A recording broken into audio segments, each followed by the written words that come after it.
আসসালামু আলাইকুম, welcome to my channel let's cooking আমি ফুডে আপনাদের সবাইকে স্বাগতম জানিয়ে নতুন একটা রেসিপি নিয়ে চলে আসলাম। শীতকাল চলে আসছে, এখন একটু ভর্তা সবাই খুব পছন্দ করবে। আজকে করব পুঁই শাকের পাতা ভর্তা।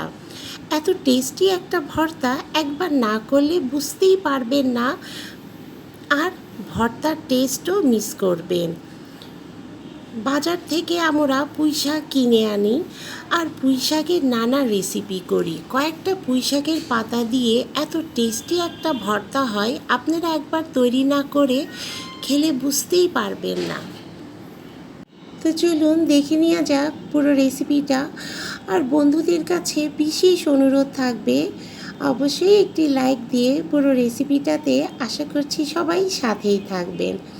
এখন আমি কিছু পুঁই পাতা নিয়ে নিয়েছি এবং পুঁই পাতাগুলোকে খুব ভালো করে ধুয়ে নিয়েছি। এখন আমি একটি প্লেটে কিছু শুকনা মরিচ, কিছু কাঁচা মরিচ, কিছু পেঁয়াজ কুচি, এখানে আমি দুটো বড় বড় সাইজের পেঁয়াজ একটু বড় বড় করে টুকরো করে নিয়েছি এবং একটা গোটা আস্ত রসুন। এখন একটি পাত্রে আমি সরিষার তেল দিয়ে নিচ্ছি, কারণ ভর্তাতে বন্ধুরা সরিষার তেল না হলে কিন্তু একটুও জমে না। সরিষার তেলে এবার আমি শুকনো মরিচগুলোকে খুব ভালো করে ভেজে নিচ্ছি যাতে এটা একটু মচমচি হয়। এখন আমি এখানে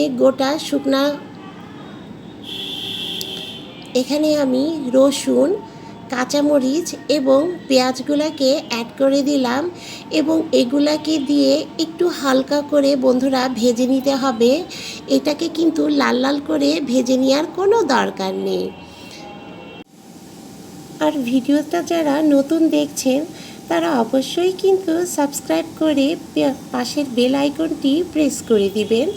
আর নতুন বন্ধুরা আর পুরাতন বন্ধুরা সবার কাছে বিশেষ অনুরোধ থাকবে, রেসিপিটা অবশ্যই একটি লাইক দিয়ে দেখবেন আর ভালো লাগলে অবশ্যই বন্ধুদের কাছে এবং পরিবারের মাঝে শেয়ার করে দিবেন।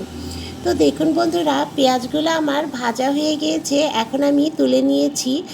এখন ওই পাত্রে আর অল্প পরিমাণ সরিষার তেল দিয়ে এখন আমি এই পুঁই পাতাগুলোকে ভেজে নিব। এই পুঁই শাকগুলোকে দেখুন বন্ধুরা, হালকা করে একটু নাড়াচাড়া করে চুলার জালটা কিন্তু একটু লো মিডিয়াম হিটে রাখতে হবে। এখন একটি ঢাকনা দিয়ে এটাকে খুব ভালো করে ভেজে নিতে হবে, কারণ ভাজাটা যদি ভালো না হয় তাহলে কিন্তু পানি থাকলে এর মধ্যে কিন্তু একটা বিজলে বিজলে ভাব আসবে ভর্তার মধ্যে, যেটা খেতে একদমই ভালো লাগবে না। তো এই জন্য এটাকে ঢেকে ঢেকে কিন্তু এর যে পানিটা আছে সেটা শুকিয়ে নিতে হবে। তো দেখুন বন্ধুরা, আমার কিন্তু পানিটা একদম শুকিয়ে আসছে এবং খুব সুন্দর পরিমাণ ভাজা হয়ে গিয়েছে। এখন আমি এই ভর্তাটাকে কিন্তু বন্ধুরা পাটায় বেটে নিব। আপনারা চাইলে গ্রাইন্ডারও করে নিতে পারেন, কিন্তু ভর্তার কিন্তু আসল স্বাদটা আসে যখন আপনারা পাটায় এটাকে বেটে নেবেন।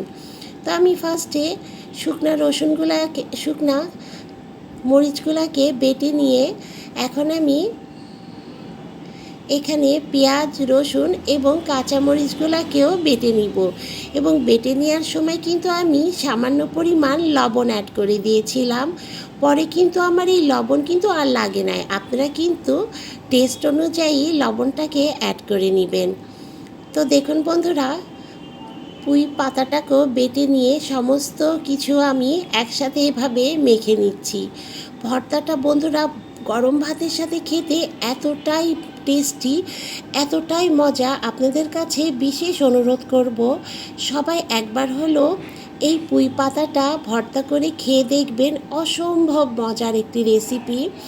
আমার পরিবারের লোকজন তো খুবই পছন্দ করছিল এবং আমার কাছেও একটি অসাধারণ রেসিপি লাগছে। তো রেসিপিটা ভালো লাগলে অবশ্যই লাইক করবেন, কমেন্টস করবেন এবং বেশি বেশি করে শেয়ার করে দিবেন।